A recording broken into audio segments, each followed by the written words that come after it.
People are looking for a vision, not a lesson.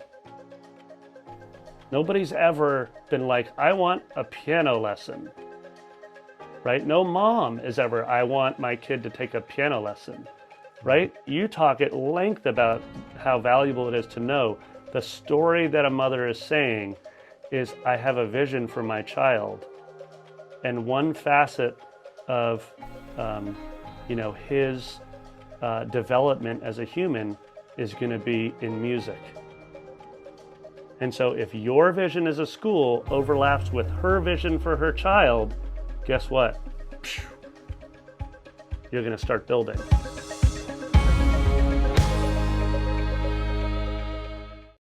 Hey, Daniel from GrowYourMusicStudio.com, and in this video, me and Nate are once again meeting, talking about Brooklyn Music Factory and some of the things that he's learned over the last 10 years of building this school to just an absolutely enormous size. It's running in a really efficient way. And as I said in the first video in this series, one of the things that I think was so helpful for a lot of studios that had worked with me was that they could model what a successful studio looked like based on some of the things that I was teaching them about how my studio ran so efficiently. I believe that that modeling would work with a studio just like BMF. Now, to start out with, I want to talk a little about how Nate and I met.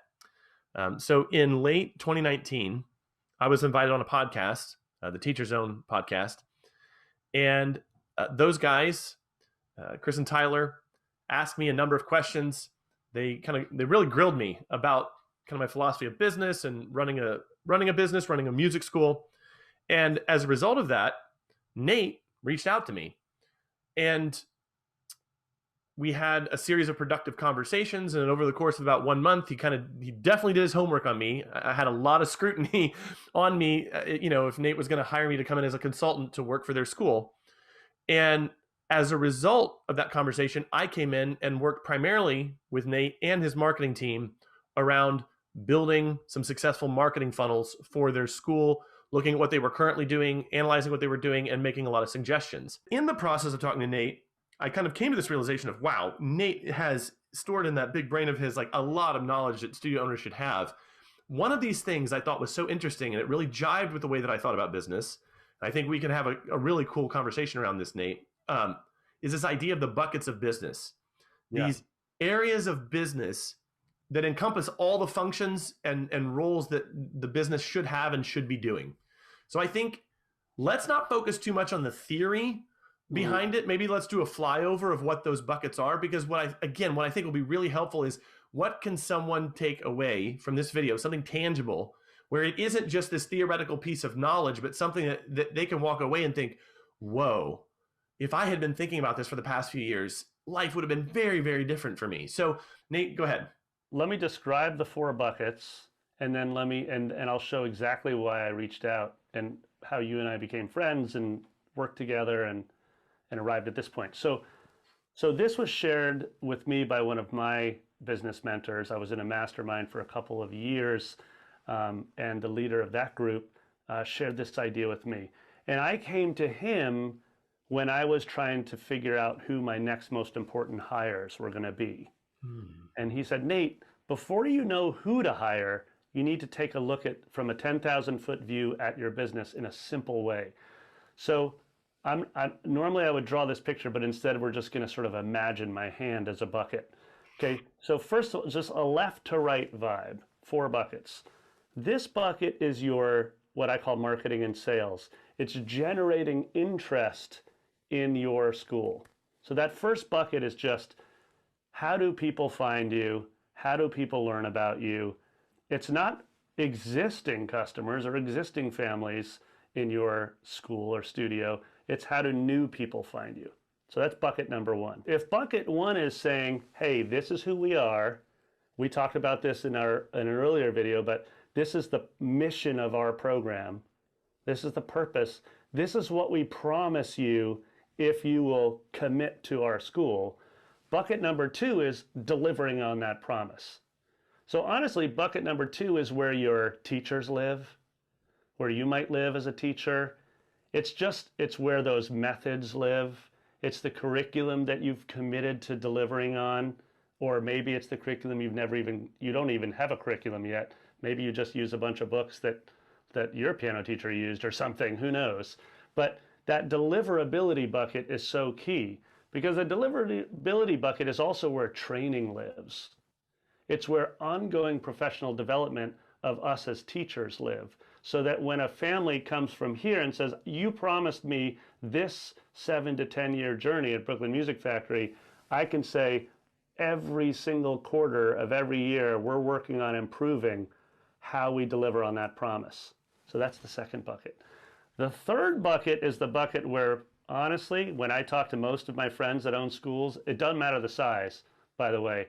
This is oftentimes the bucket, with rare exceptions, that people resist. They don't even want to go to that bucket. And that's, as my friend, my mentor put it, that's the back office bucket. That's where your operations live. That's where all of your money work live. Your financial fluency lives there.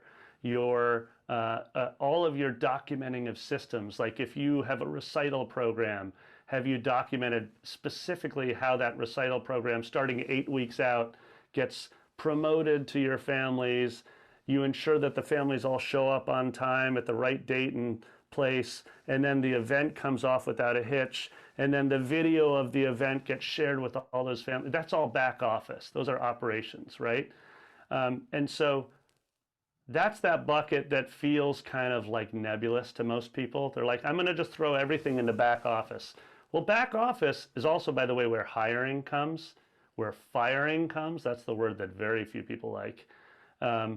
It's also the word where, retention of high quality teachers and staff comes.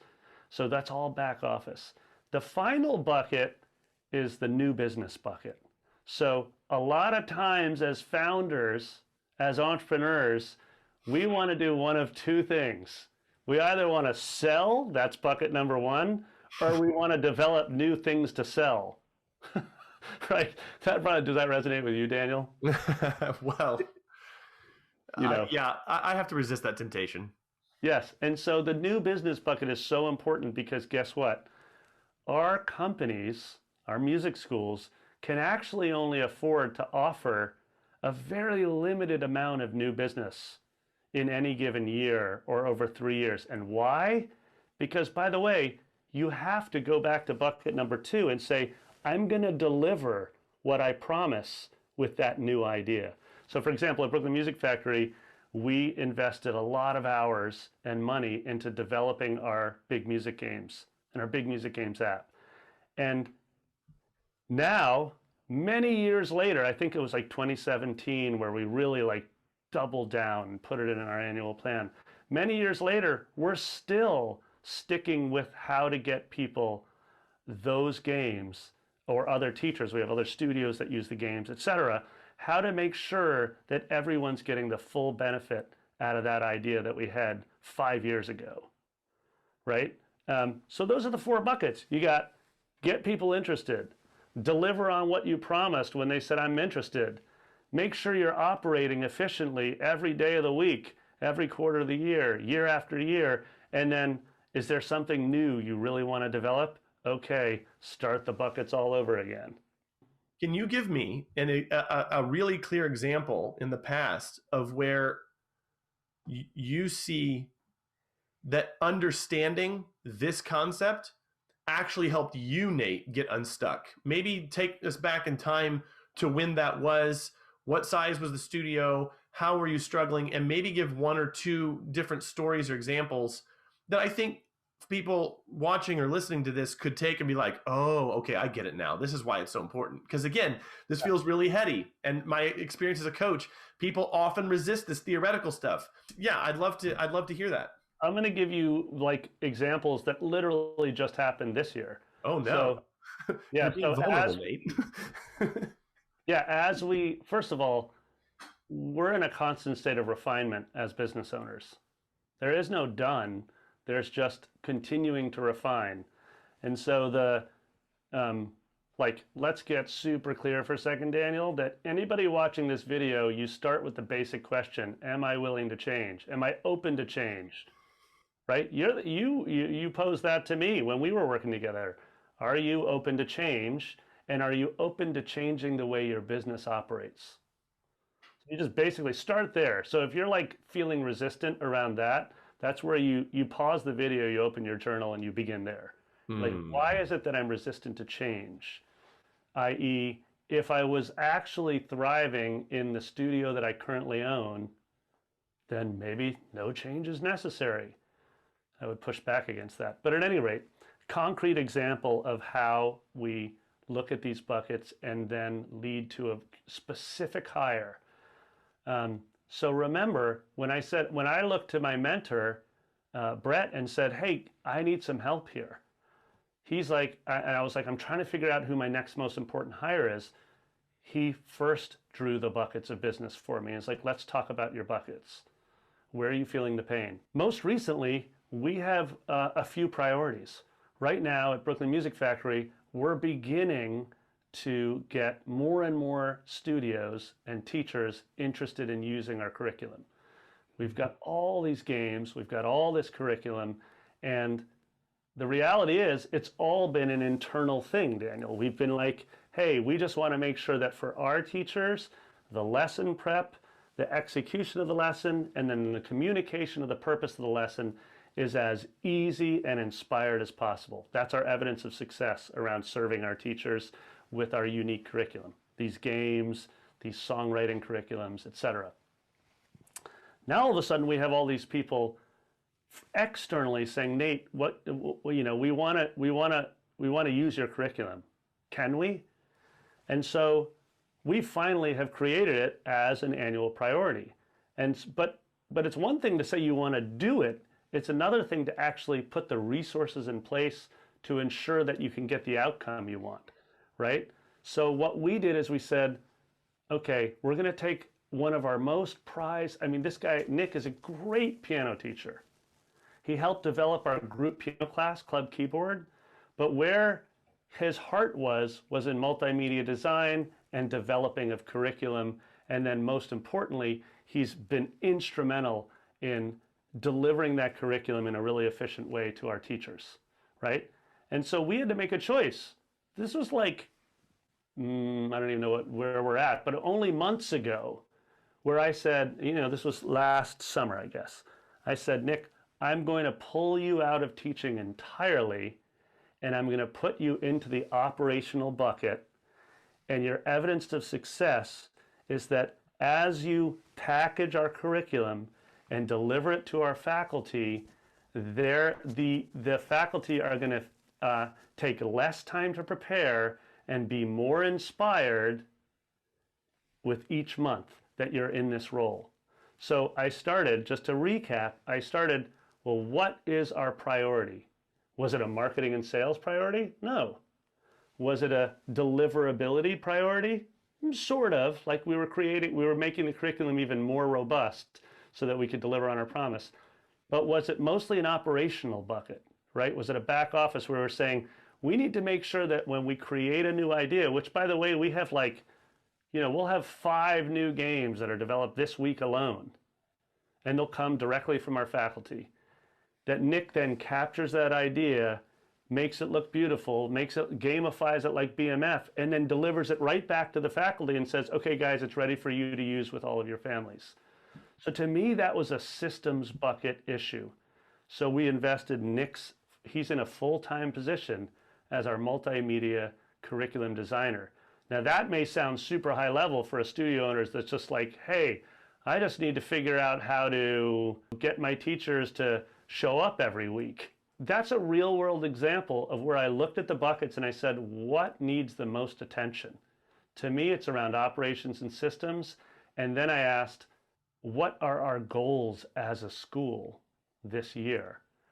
And since one of our goals is to really package our curriculum and make them cohesive lesson arcs that make it really easy to implement, whether you're internal or external as a teacher, then I decided that's where we're going to invest our resources. Mm. Right? So that was a very specific hire with a specific outcome in mind. Interesting. Let me ask this then. Yep. This top-down thinking, or actually another way to say it would be this from first principles thinking. I know that we as people don't come as humans. We don't come with that we don't come with that as built into the hardware. Right. This is very much, and maybe this is a bad analogy to use, but this is software that gets installed.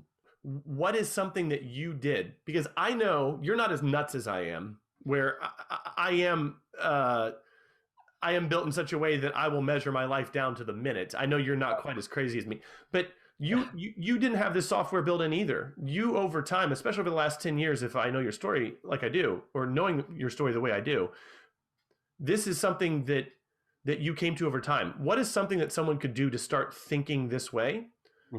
What is something someone could do to begin to solve some of the immediate problems they have right now? Again, we have this big lofty concept of the buckets of business. We have this lofty concept we talked about the last video of understanding your purpose, writing it down in a journal. Like, again, what is it? Because I have an opinion, and I'm going to share it here in just a minute, but I want to hear from you first. Yes. What is it that someone can do to actually actualize this? Yeah, let me give you a simple version that you can put in place right now. And then let me talk about, for a second, how I arrived here. First of all, understand that this change is going to be a gradual change. And when you commit, as I did years ago, to just saying, every year I'm going to improve my craft as a business person. And I'm going to do it by addressing certain buckets of the business and trying to level up my knowledge, and then also trying to empower my staff and my employees in leveling up their knowledge. That is the potential for transformation in you is huge. Okay, now a tangible thing you can do this week. Write down the 4 buckets, just marketing and sales, put it at the top of a piece of paper. Next thing, deliverability, like just the classes you teach. And then next thing, back office. And to make it really simple, call it money, and call it hiring, and call it systems. Just those 3 things in the back office. And then the final is new business or new ideas that you're just like, because if you're anything like me, you have way more ideas than you'll ever act on. So write those 4 buckets down. Then do the hard thing of being super honest and saying, what is currently sucking in your business? What is just really painful for you in each bucket? It could be that you completely don't trust your marketing team. You don't even have a marketing team. You don't even know what to do with marketing. That could be your first thing that you put in under that bucket. So make a list of the things that you just genuinely are pain points for you. Another way, if you're not very good at writing those lists, another way I like to frame it for myself is, what am I avoiding? Just put in a list the things you avoid. If you always avoid money, if you always avoid talking to your teachers that want time off, if you always avoid firing because there's just like there are teachers that you know are not a good fit for your studio, but you just don't want to have a hard conversation, put that in the list. So once you've created that list, the last step you're going to take this week is you're going to circle just one thing. By the way, this is the hardest part for everybody. You're going to circle just one thing that you're avoiding, and you're going to decide to start reaching out and doing research on how other business owners handle that thing. You can start by reaching out to me, Daniel. Just like, be like, hey, put in the comments, like, how do people handle X? This is on my list. Because that, by the way, is the key transformational move for us as studio owners, which is saying we're going to go out to the people and we're going to ask for help. We're going to be totally transparent that we don't know what we're doing with this thing. By the way, it's humbling for me to have a 7-figure studio that serves 1,000 families and to be able to turn to Daniel and be like, Daniel, I actually don't know what's happening with our marketing funnel. You remember that conversation we had, dude, where it was just like, I actually don't know what's going on here, and I just need to admit it. So, okay, you could be like, well, no, I don't trust Nate. He doesn't know what he's doing with his marketing funnel. Or you could be like, that's wisdom. He's ready and willing to be transparent with the things that he avoids or the things that he just is not clear on, and he's willing to address 1 or 2 things at a time.